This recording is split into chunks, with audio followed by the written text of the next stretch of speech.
Now we've got a couple more problems to look at. One of those is an area problem. So problem 26. The owner of a retail lumber store wants to construct a fence to enclose an outdoor storage area adjacent to the store, using all 100 feet of the store as part of one side of the area. So see the figure. So they're going to attach from the side here and go all the way around. Find the dimensions that will enclose the largest area if 400 feet of fencing material are used. Now, this is very similar. I've seen these problems so much. They tell you they want you to find the largest area, but then they give you perimeter.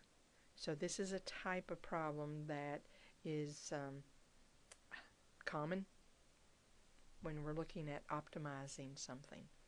So first thing, got to know some formulas. So the actual thing they want me to maximize here is area. And if you remember, area is length times width. So in this particular case, it's x times y.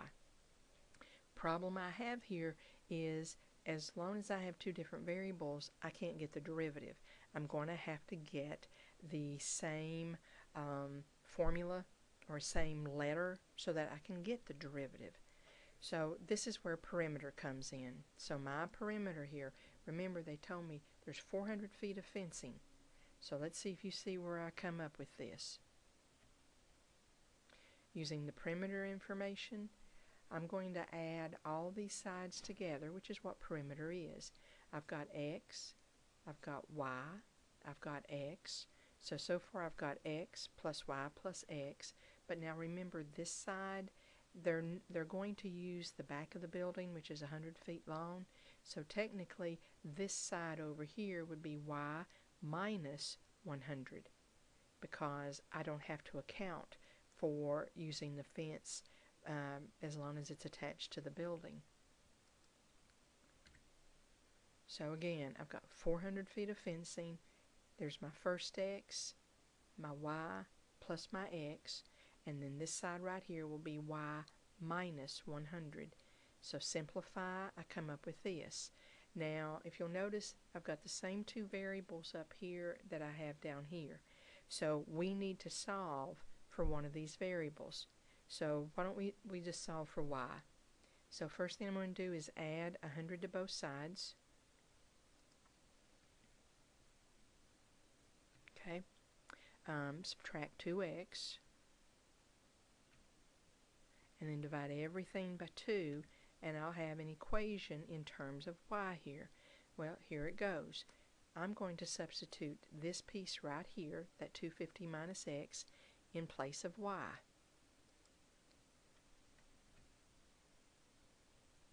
Okay? Distribute through. Now I've got a formula, one variable, and I can go find the derivative of it. So we'll go find a prime. So here's my a prime. And like we've done before, set a prime equal to 0.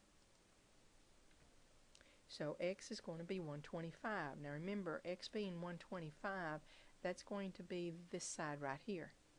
Okay? So if you go back, you can substitute in probably right here because that will be able to tell me what my y is. So if I substitute y in, I'm going to have y is going to equal 125. So my length and width both need to be 125 feet. And you'll find out that in order to maximize your area, a square will always do it, a rectangle does not. So I'd have 125 here, 125 here, 125 here, but this piece right here, that would be 25. Because remember, it's y minus 100. And again, they just ask me for the dimensions. They do not ask me for maximum area. But if they did, you could do 125 times 125, and you'll get what that maximum area is. So now the next problem is a little bit different. It says a pharmacy has a uniform annual demand of 200 bottles of a certain antibiotic. It costs $10 to store one bottle for 1 year and $40 to place an order. How many times a year should the pharmacy order the antibiotic in order to minimize the total storage and reorder cost? So it's costs that I need to minimize, but I've got a couple of things going on here. I do want you to look in your book at figure 3 because it will help. It has a very important component to the problem because of the word uniform. It refers to the average number of items in storage, and it will always be x divided by 2. We start out with a large value in storage, but then it goes down, and then it goes on down. But if you'll look at that drawing, it'll make, it'll indicate the ideal number of storage, or ideal number of items in storage, and x divided by 2 is the value that represents the average number. If I have a lot, if I have a middle, or if I have a least, if I get an average, it will be x divided by 2. So this is a very important component to this problem. Okay? So a couple of things here. They talk about bottles. Okay? For one bottle, it costs $10 to store one bottle and $40 to place an order. So I'm going to let X be number of bottles and Y be the order. So let me shrink this a little bit. So X is number of bottles and Y is orders. Okay? Now, if I do X times Y, that will give me number of bottles. So X times Y is going to give me my 200. Now here comes the cost, because the cost is the part they want me to minimize here. It costs $10 to store one bottle, so that would be 10x plus 40y. So there it is in words, but when I put my values in, okay, but now remember, what's in storage is x divided by 2. Okay, x divided by 2, because it costs $10 to store one bottle. So if I have whatever's in storage and I multiply it by 10, that's what I am, that's my cost for that storage. So let me go to my actual cost here.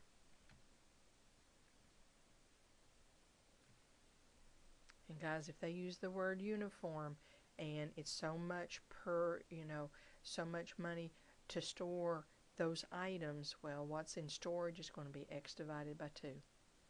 Now the other part I need in order to find out, remember, is when I have different variables, I cannot get the derivative. So it's from this part right here, I can go ahead and solve for y. If I divide both sides by x, okay, let me move this on down. So I've got $10 times what bottles I've got in storage. 40 times, now I've got another expression, but it's in terms of x. So if you simplify this, that will give me 5x, and this will, if you go 40 times 200, there's your 8,000. Move the x up. Okay, and now you can go ahead and get the derivative of this.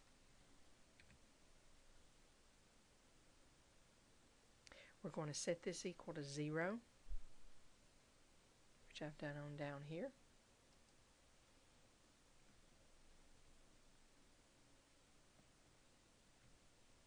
Multiply everything by x squared. That'll get rid of the denominator. Notice I have a binomial here. I'm going to move the 8,000 over, more than likely. I'll just move this. Divide by 5, take square root. Now, algebra-wise, normally when we take square root, we do plus or minus, but you got to remember this particular problem is dealing with number of bottles, and we can't have a negative. So x is going to be 40, and x is how many bottles. So if you go back to our equation right here. Okay, solve for y. It looks like the pharmacy should order just 5 times a year in order to minimize this cost. Okay, so again, the most important aspect in this problem is the average number of items in storage. So when you figure up your cost, you're going to have to worry about this piece right here, and that will always be x divided by 2.